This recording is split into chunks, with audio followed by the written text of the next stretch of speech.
Whenever I meet serving police officers, whenever I meet serving disciplined officers, I try to encourage them that they should try as much as possible to just stay in your place of work.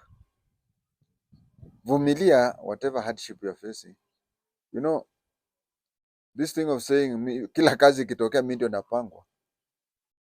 We out here have faced, we even wish if we go back to go and even volunteer double that. And we used to complain the way you are complaining. So I usually encourage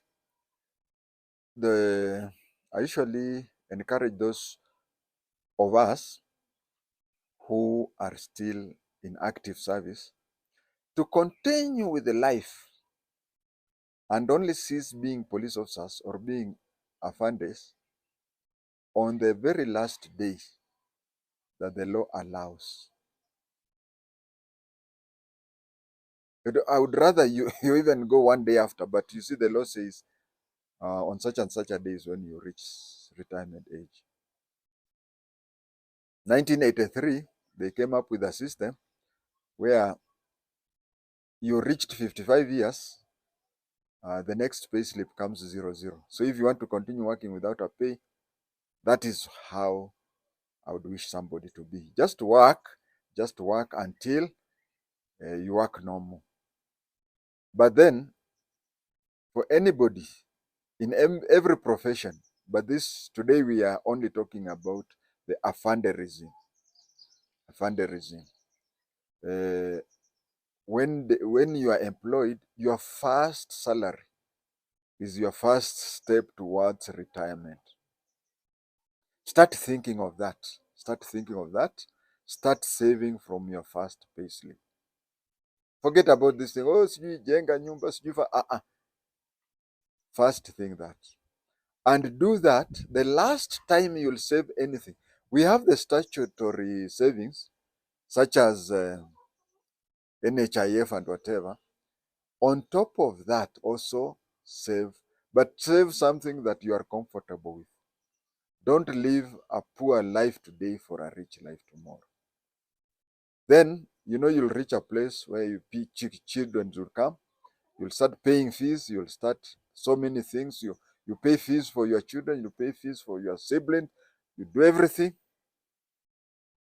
But don't forget that with every passing minute, you are approaching your retirement. When you retire, this is the thing I would advise, especially the affanderism. Forget about starting a security company. First of all, if you start a security company, huko kuna stress. I think apart from hiyo garden farming hapo Ushago or anything, if you have invested well, that can take care of you. I'll not even go further, but I'll tell you.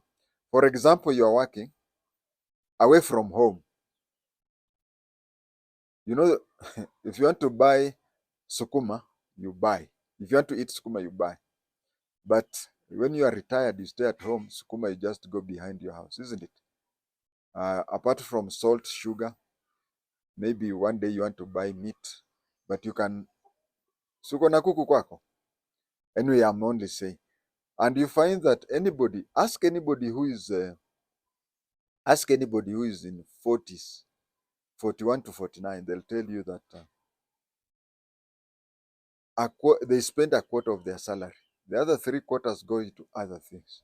Now, when you retire, first of all, there is this lump sum you'll get, which you should invest. And you should invest in a work that is not physically straining. Because this thing of maybe entering into a wholesale market and vijana wanakuhepesha, your sugar level goes up, such things. Don't invest in a business that will stress you. But then there is the lump sum, and then there is a quarter of your salary. Your quarter of your salary, which you'll get for the rest of your life. Now, if you get a quarter of your salary, and right now what you're getting is a quarter of your salary. So imagine you're getting a quarter of your salary and you're at home. doing nothing, literally. The other thing I want to talk about is don't be tempted to leave your service and go for any other service. I know I'm one of the people who left service before my age, and a handful who left service and started other jobs, other business, and there are those, even if you try to remind him or her that you used to be a police officer, they get annoyed. And they become very successful, such that you tell somebody, this, who used to be a police officer, you'll be shocked. Do you know that an assistant minister called Zablon Olan used to be a police officer, and he was my father's colleague. So he went into politics, and you could never know that he used to be a police. But let me tell you, very few, very few, majority. I'll be like you'll be lucky to find 5%. Majority, I would just advise them to do that.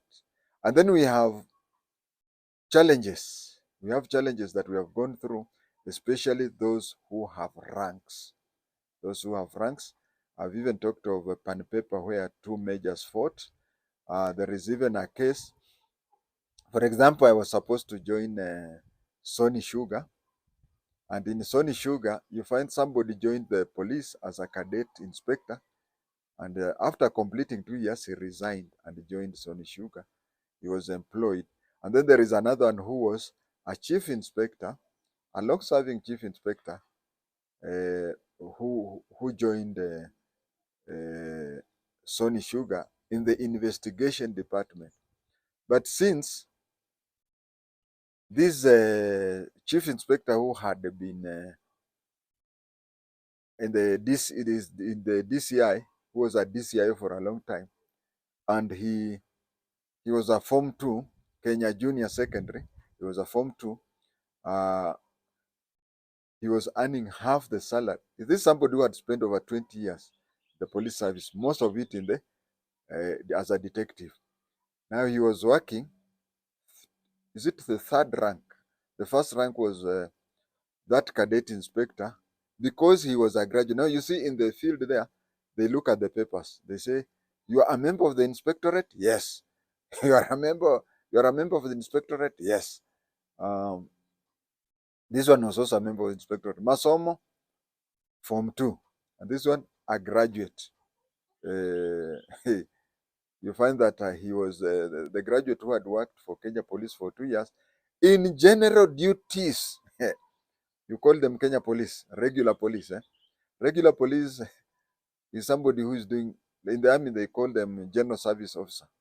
Someone who is an infantry, somebody who does basic work. Roadblock, traffic, hajui anything. Investigation, hajui anything. Now, since he was a graduate and had worked in the police force for 2 years, now he was made the chief security officer. And he had a deputy who was a security officer. And this Form 2 fellow, who had been in the CID for 20 years, was made the chief company investigator. So you find that those are the hardships we have, uh, especially for police officers generally, and especially for police officers who had ranks. Thank you.